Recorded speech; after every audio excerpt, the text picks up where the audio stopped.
Terima kasih Yang Mulia.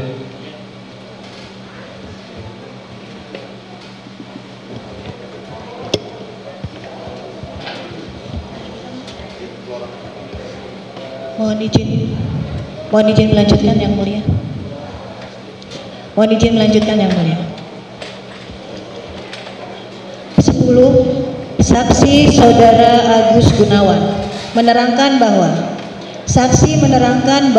yang membuat saksi yakin bahwa dimulainya pembangunan rumah saksi yang beralamat di Kampung Rancakasiat RT 1 RW 5 Desa Rancamulya, Kecamatan Pamengpek, Kota Bandung, mulai dilakukan pembangunan sejak sekitar kurang lebih tanggal 5 Agustus 2016, di mana pada bulan Agustus 2016, tepatnya tanggal 13 Agustus 2016, ibu saksi yaitu Saudari Yuli almarhumah meninggal dunia dan pembangunan tersebut sudah berjalan kurang lebih seminggu dari posisi pembangunan masih berjalan pembuatan pondasi rumah. Adapun yang membuat saksi yakin bahwa selesainya pembangunan rumah saksi tersebut sekitar bulan November 2016 dikarenakan pada saat finishing pembangunan rumah, saksi dan keluarga sudah menempatinya. 11. Saksi Saudara Dudi Suhendar AS SE menerangkan saksi kenal Saudara Peggy yang mengaku bernama Saudara Robi sekitar bulan September tahun 2016 pada saat mengontrak di kosan milik saksi, terhadapnya tidak ada hubungan keluarga.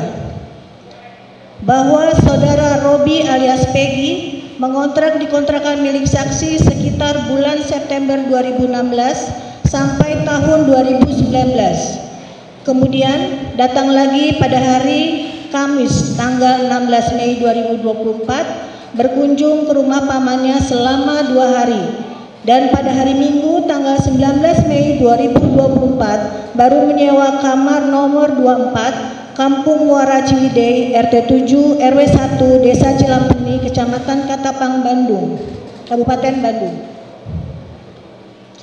Bahwa sepengetahuan saksi, Saudara Robi alias Peggy bekerja sebagai kenek bangunan dan tukangnya adalah Saudara Rudi. Kemudian, sepengetahuan saksi, sejak mengontrak sekitar bulan September 2016 sampai tahun 2019, Saudara Robi alias Peggy pernah pulang ke Cirebon. Karena pulang selalu minta izin, namun untuk pergi ke Cirebon tidaknya saksi tidak tahu. 12. Saksi Saudara Okta Rangga Pratama menerangkan bahwa saksi menjelaskan bahwa ada yang datang untuk menyuruh saksi merekayasa keterangan saksi dengan akan diberikan uang 1 atau 2 juta rupiah. Namun saksi tidak mau atau menolak. Kemudian saksi tidak pernah mengatakan agar saksi mengaku bahwa saksi mengetahui Saudara Sudirman, Saudara Eka Sandi, Saudara Eko, Saudara Hadi, Saudara Suprianto berada di showroom mobil depan SMP 11 Kota Cirebon pada malam hari, dan Saudara Sudirman, Saudara Eka, Saudara Eko, Saudara Hadi, Saudara Suprianto tidak berbuat apa-apa, hanya sebatas minum-minuman dan nongkrong.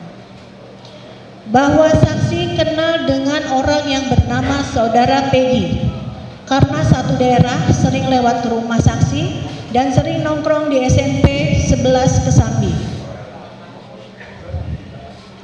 Bahwa alasan sering nongkrong di depan SMP 11 Kesambi karena strategis, sering dijadikan tempat bertemu dengan teman-teman di sekitar tempat tersebut dan merupakan tempat nongkrong di wilayah sekitar anak-anak belakang SMP 11 Kesambi.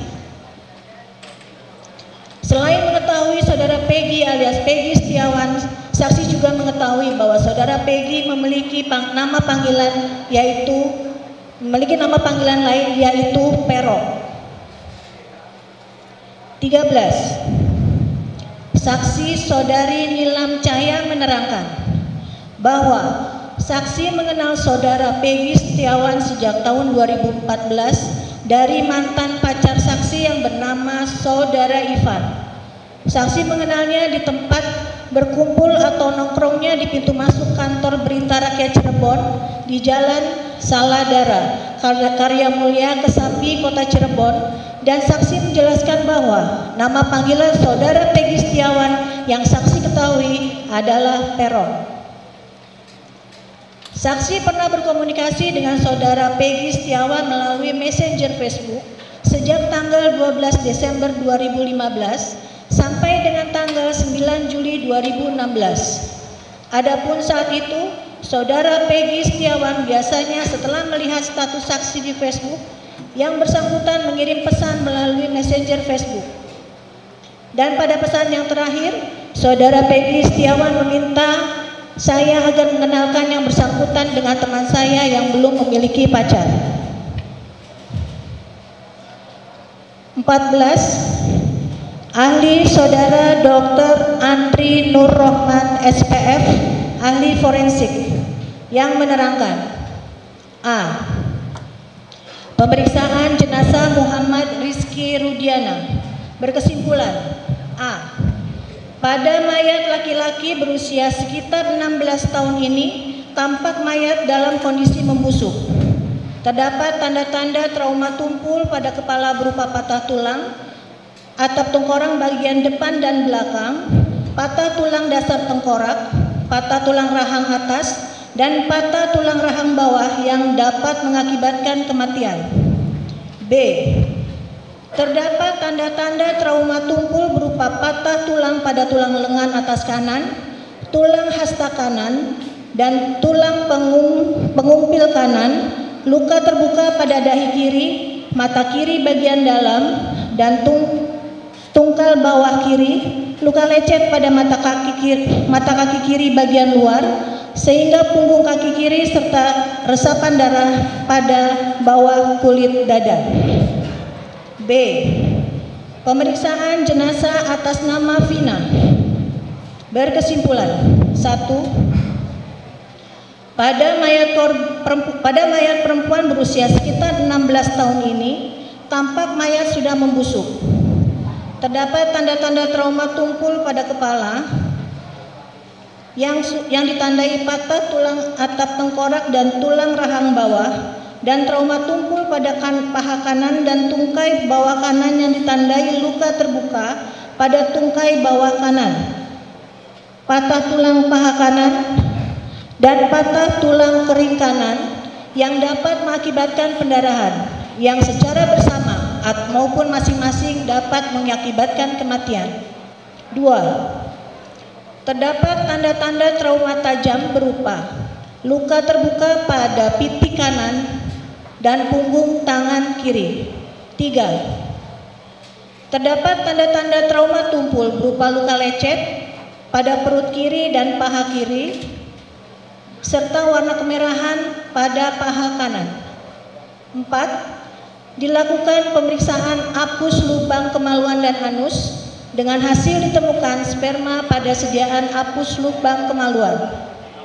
Kematian yang dialami oleh jenazah Vina sesuai keahlian saksi berdasarkan pemeriksaan otopsi yang meliputi pemeriksaan luar dan dalam adalah kematian tidak wajar, dikarenakan ditemukan tanda-tanda trauma tajam dan tumpul pada jenazah Vina.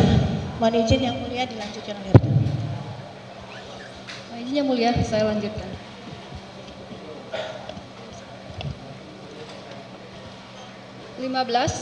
Ahli Hukum Pidana Saudara Dr.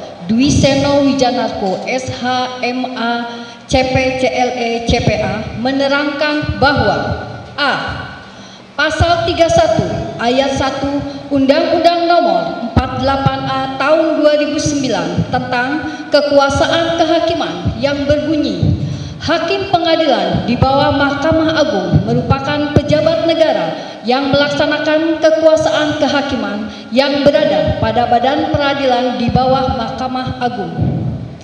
Ahli menjelaskan bahwa hakim dinyatakan sebagai pejabat negara, oleh karena itu produk hukum hakim yang berupa putusan dapat menjadi alat bukti surat. Surat dapat dikatakan memiliki nilai keabsahan apabila memenuhi beberapa kualifikasi, yaitu terkait keaslian dokumen, isi sebuah dokumen, dan dokumen tersebut dilaksanakan sesuai dengan isinya.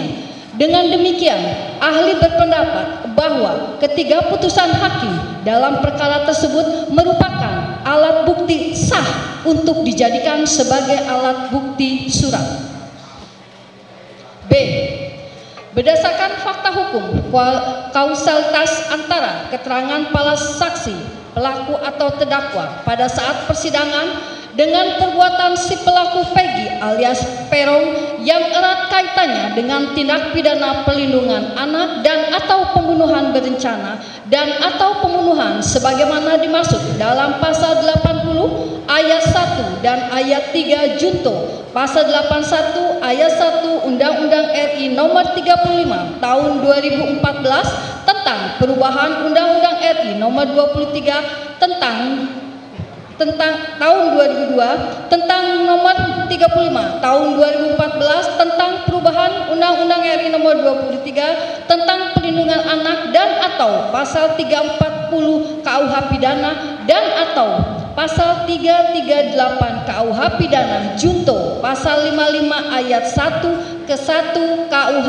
pidana yang terjadi pada hari Sabtu tanggal 27 Agustus 2016 di Jalan Perjuangan Kampung Situgangga depan SMP Negeri 11 Cirebon, Kecamatan Kesambi, Kota Cirebon tersebut, sehingga keterangan dari saksi, pelaku atau terdakwa dalam perkara yang telah disidangkan tersebut dan telah berkekuatan hukum tetap menurut pendapat hukum ahli dapat dikategorikan sebagai salah satu alat bukti keterangan saksi atas perbuatan yang dilakukan oleh Peggy alias Peron, bahwa berdasarkan ketentuan pasal 197 huruf I KUHP menyatakan bahwa surat putusan pemindahan salah satunya memuat mengenai biaya perkara dan barang bukti.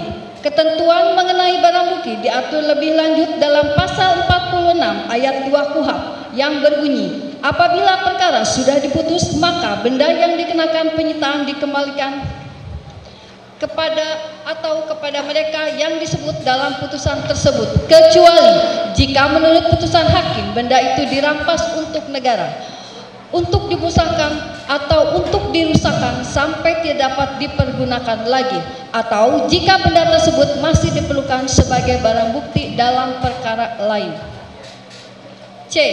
Bahwa berdasarkan fakta hukum pada perkara Hadi Saputra alias Bolang bin Kasana, Eka Sandi alias Tiwul bin Muran, Jaya alias Kliwon bin Sabdul, Supriyanto alias Kasdul bin Sutadi, dan Sudirman bin Suratno dengan putusan nomor 4/Pit/B/2017 PN Cirebon, di mana pada salah satu amar putusannya menerapkan barang bukti, semua barang bukti tersebut di atas dikembalikan kepada penyidik Reskrim Polda Jabar untuk dipergunakan dalam perkara lain, yaitu atas nama saudara saudara Andi, saudara Dani, saudara Peggy alias Peron atau DPO, bahwa berdasarkan pasal 46 ayat 2 KUHP junto putusan nomor 4/B/2017 PN Cirebon, ahli berpendapat bahwa barang bukti dalam perkara tersebut dapat dijadikan sebagai barang bukti yang sah dalam perkara Peggy alias Peron. D. Bahwa ahli menjelaskan hukum pidana tidak mengenal dan tidak mengejar pengakuan dari pelaku, karena dalam hierarki alat bukti sebagaimana diatur dalam ketentuan pasal 184 ayat 1 KUHP bahwa keterangan pelaku, tersangka, terdakwa menempatkan pada urutan kelima atau hierarki yang sangat lemah, sehingga seorang pelaku boleh saja tidak menjawab, bahkan boleh saja berbohong dan boleh saja mencabut keterangannya, serta boleh saja tidak mengakui perbuatannya. Berdasarkan pasal 66 KUHP, tersangka atau terdakwa tidak dibebani kewajiban pembuktian. Namun, sepanjang penyidik telah dapat menemukan minimal 2 alat bukti sebagaimana diatur dalam ketentuan pasal 184 ayat 1 KUHP untuk membuat terangnya suatu tindak pidana bahwa benar para pelaku adalah orang yang melakukan tindak pidana tersebut, maka meskipun para pelaku mencabut keterangan yang telah disampaikan pada pemeriksaan di Polres Cirebon Kota dan mereka tidak mengakui melakukan perbuatannya, maka menurut pendapat hukum ahli, hal tersebut atas tidak mempengaruhi terhadap kualitas pembuktian dari persesuaian antara keterangan saksi-saksi, surat, dan alat-alat bukti yang lain yang dapat diuji kebenarannya secara hukum. Bahwa kesimpulan ahli yang menjelaskan berdasarkan pendapat hukumnya tersebut di atas adalah: 1. Bahwa dalam perkara tindak pidana pelindungan anak dan atau pembunuhan berencana dan atau pembunuhan tidak harus ada keterangan dari saksi yang melihat langsung terjadinya peristiwa tersebut, melainkan cukup dengan saksi mahkota bila pelakunya lebih dari satu orang.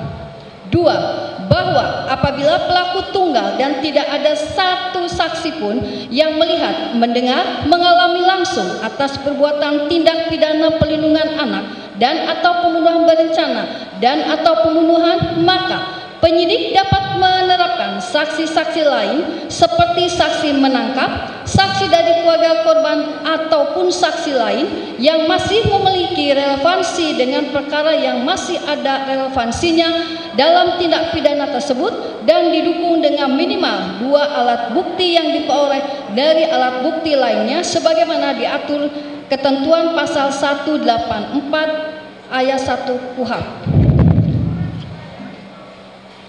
3. Bahwa apabila pelaku lebih dari satu orang yang melakukan perbuatan tindak pidana pelindungan anak dan atau pembunuhan berencana dan atau pembunuhan secara bersama-sama, maka agar memudahkan proses pembuktian dapat diterapkan splicing atau pemisahan berkas perkara dengan tujuan untuk menerapkan saksi mahkota sebagai alat bukti yang sah. 4. Bahwa perbuatan tindak pidana pelindungan anak dan atau pembunuhan berencana dan atau pembunuhan merupakan pelanggaran hak asasi manusia yang menyangkut kehidupan seseorang. Oleh karenanya, saksi mahkota dapat diterapkan guna melengkapi alat bukti dalam pembuktian. Hal ini bertujuan agar tersangka atau terdakwa tidak terbebas dari pertanggungjawabannya sebagai pelaku perbuatan pidana. F.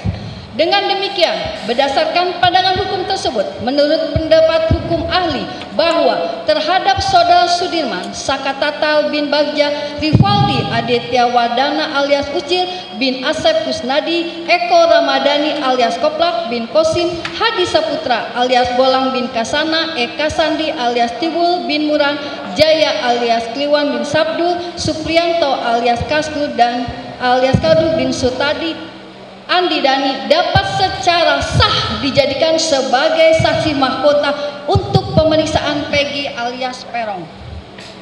G. Ahli menjelaskan hasil pemeriksaan psikologi forensik dan hasil pemeriksaan poligraf adalah berbentuk surat sehingga menurut pendapat hukum ahli merupakan kualifikasi dari alat bukti surat sebagaimana diatur dalam ketentuan pasal 184 ayat 1 huruf C KUHP, diperkuat berdasarkan pasal 187 huruf C KUHP yang mengatur tentang alat bukti surat. Surat keterangan dari seorang ahli yang memuat pendapat berdasarkan keahliannya mengenal sesuatu hal atau sesuatu keadaan yang diminta secara resmi daripadanya, dan diperkuat berdasarkan pasal 187 huruf D KUHP yang menjelaskan surat lain yang hanya dapat berlaku jika ada hubungannya dengan isi dari alat pembuktian yang lain. Merujuk penjelasan tersebut di atas, surat dalam bentuk hasil pemeriksaan psikologi forensik dan hasil pemeriksaan poligraf menurut ahli sangat mempunyai hubungan antara isi dari alat pembuktian yang lain. H.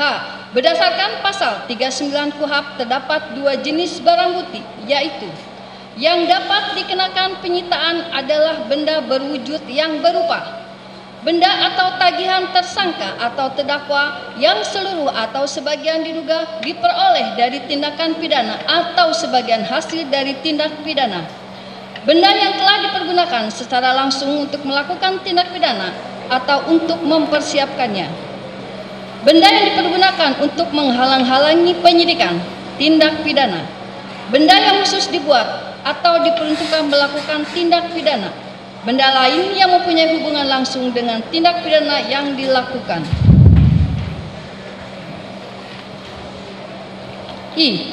Bahwa dapat ahli jelaskan kekuatan atas putusan Pengadilan Cirebon nomor 4-P-B-2017 PN Cirebon tanggal 26 Mei 2017 atas nama terdakwa Hadi Saputra dan kawan-kawan. Pengadilan Cirebon nomor 3-P-B-2017 PN Cirebon tanggal 26 Mei 2017 atas nama terdakwa Ripaldi Aditya Wardana alias Andika dan kawan-kawan, dan putusan Pengadilan Cirebon nomor 16-Sus-Anak-2016 PN Cirebon tanggal 10 Oktober 2016 atas putusan anak Sakatata tersebut merupakan putusan yang telah inkrah van geus berkekuatan hukum tetap, sehingga putusan tersebut bersifat tetap serta dapat diterima oleh berbagai pihak.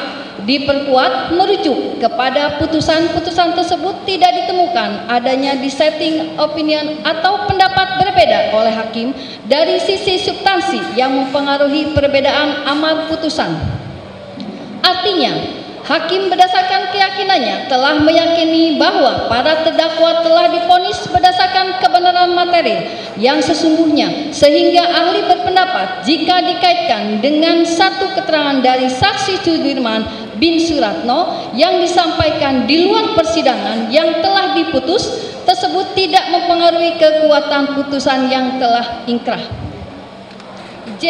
Bahwa ahli menjelaskan mengenai keterangan yang berbeda dari saudara Sudirman tersebut dikaitkan dengan pemenuhan alat bukti perkara tersangka Peggy Setiawan alias Peron.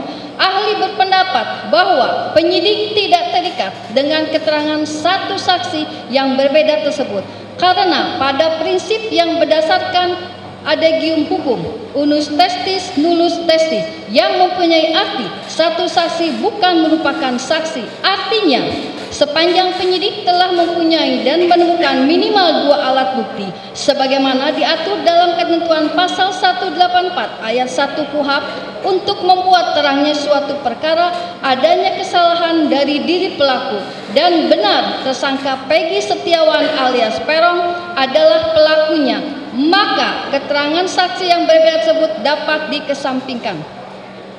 Berdasarkan teori pembuktian kekuatan alat bukti saksi, yang dimaksud dengan saksi menurut pasal 1 angka 26 KUHP adalah orang yang dapat memberikan keterangan guna kepentingan penyidikan, penuntutan, dan peradilan tentang suatu perkara pidana yang ia dengar sendiri, ia lihat sendiri, dan ia alami sendiri.